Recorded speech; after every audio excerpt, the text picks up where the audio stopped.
Hi అండి. ఆశల పలికిలో సరదాగా ఛానల్కి స్వాగతం. నేనైతే తొలి ఏకాదశి రోజు జరిగిన వాటన్నిటిని కూడా షూట్ చేసి ఒక చిన్న వ్లాగ్ అనేది పోస్ట్ చేస్తున్నాను.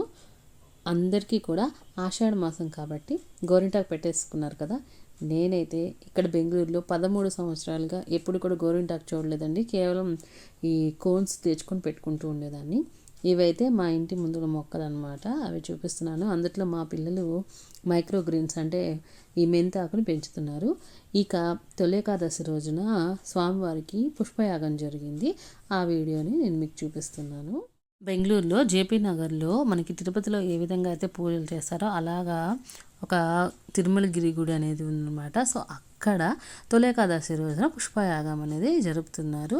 సో నేను ఆ రోజు ఉదయాన్నే పూజ చేసుకొని ఇంట్లో తర్వాత గుడికి వెళ్ళాను అనమాట. సో మాకు తెలీదు ఆ రోజు పుష్పయాగం జరుగుతుందని. అక్కడ అందరూ కూడా ఈ పూలని రకరకాల పూలన్నింటినీ కూడా శుభ్రం చేస్తున్నారు. అంటే తొడిమలు తీసేసి మంచి పూలు మాత్రమే తీసి బుట్టల్లోకి పెడుతున్నారనమాట.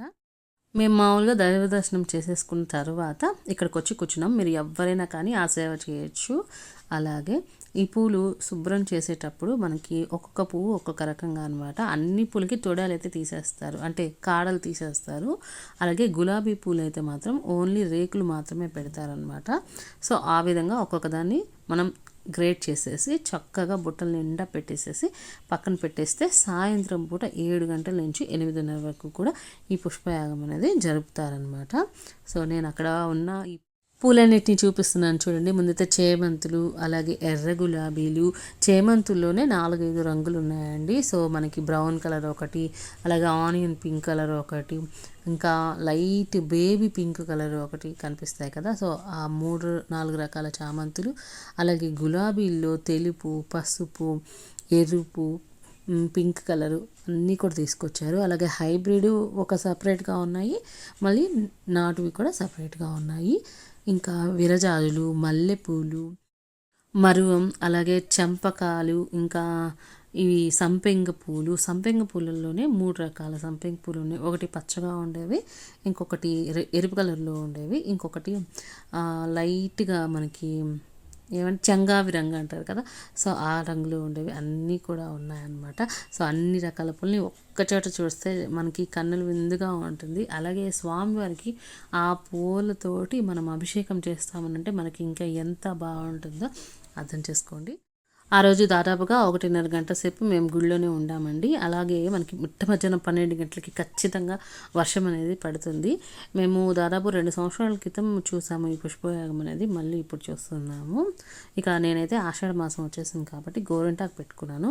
సో నేను ముందే చెప్పాను కదా, ఇక్కడ ఆకు అనేది లేదు. ఎప్పుడు కూడా మెహందీ కోన్స్ పెట్టుకునే వాళ్ళం, కానీ ఈసారి ఫస్ట్ టైం ఆకు పెట్టుకున్నాను. ఇక మళ్ళీ సాయంత్రం ఇంట్లో పూజ చేసుకున్న తర్వాత గుడికి వెళ్ళామన్నమాట. సో 7 గంటల తర్వాత ఇక్కడ వెళ్తే ఇక్కడ స్వామివారు ఉపాయాలు కాకుండా ఊరేగింపు విగ్రహాలతోటి, అంటే ఉత్సవమూర్తులతోటి మనకి చక్కగా ఒక చిన్న కళ్యాణ వేదికలాగా వేసి అక్కడ రెడీ చేసి కూర్చోబెట్టారు. మన తిరుమలగిరి గుడి మొత్తం కూడా చక్కగా లైటింగ్లు అనేవి వేశారనమాట. ఇక్కడ అందరూ కూడా పూల గంపల్ని గర్భగుడిలోకి పంపిస్తూ ఉన్నారన్నమాట. సో అందరూ కూడా గోవిందనామాలు చెప్తూ అందరూ తాకి పంపిస్తూ ఉన్నారు. స్వామివారిని మీకు దగ్గరగా చూపించడానికి ట్రై చేస్తున్నాను చూడండి ఎంత అందంగా రెడీ చేశారు. మామూలు రోజుల్లో కంటే కూడా ఈ రోజుల్లో ఎక్కువగా వస్తారు జనము. సో ఎంత రష్ ఉన్నారంటే ఈ లోపల ఉన్నటువంటి మండపము, అలాగే ఖాళీ ప్రదేశాలు మొత్తం కూడా నిండిపోయారన్నమాట. సో అందుకే ఇక్కడ దాదాపుగా చిన్న గుడి అయినా కానీ 3 LED స్క్రీన్లు అనేవి పెట్టారనమాట. సో లోపల దాకా వెళ్ళి దర్శనం చేసుకునే వాళ్ళు ఇక్కడ చక్కగా కూర్చొని చూసేయచ్చు అనమాట. చూడండి వాకిలి దగ్గర మనకి కనిపిస్తుంది కదా ఎంత క్రౌడ్ ఉందో. సో మామూలుగా అయితే ఈ గుడి లోపల ఫోటోషూట్ అనేది నాట్ అలౌడ్ అండి. కాకపోతే ఈరోజు LED స్క్రీన్స్ పెట్టారు కాబట్టి సో ఆ LED స్క్రీన్స్ని షూట్ చేసుకుంటారని చెప్పి అలౌ చేశారు. మీకు కనిపిస్తుంది ఇక్కడ LED స్క్రీన్ అనమాట. సో అలాగే పూల బుట్టలన్నీ కూడా లోపలికి పంపిస్తూ ఉన్నారు. అస్సలకి ఒక్క నిమిషం కూడా గ్యాప్ లేకుండా పంపిస్తూనే ఉన్నారనమాట. దాదాపు 2 గంటల సేపు ఈ పుష్పయాగం అనేది జరిగింది. ఈరోజు స్వామివారి గుడి గోపురం అంతా కూడా చక్కగా దేదీప్యమానంగా లైటింగ్లతో వెళ్ళిపోతుంది. అలాగే ఇదైతే గర్భగుడిలో లైటింగ్ అనమాట. ఇక స్వామివారికి మెడ వరకు కూడా చక్కగా పూలన్నిటితోటి అభిషేకం చేసేసారు. మేమైతే స్వామివారు నిండుగా ఉన్నప్పుడు చూసామన్నమాట.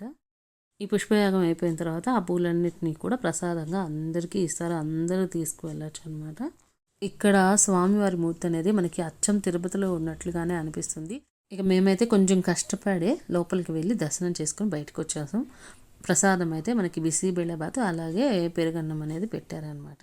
మేము రిటర్న్ వచ్చేటప్పుడు చివరిగా మల్లెపూల బుట్టని తాకి అందరు గోవిందనామాలు చెప్పి ఆ తర్వాత లోపలికి పంపించారన్నమాట.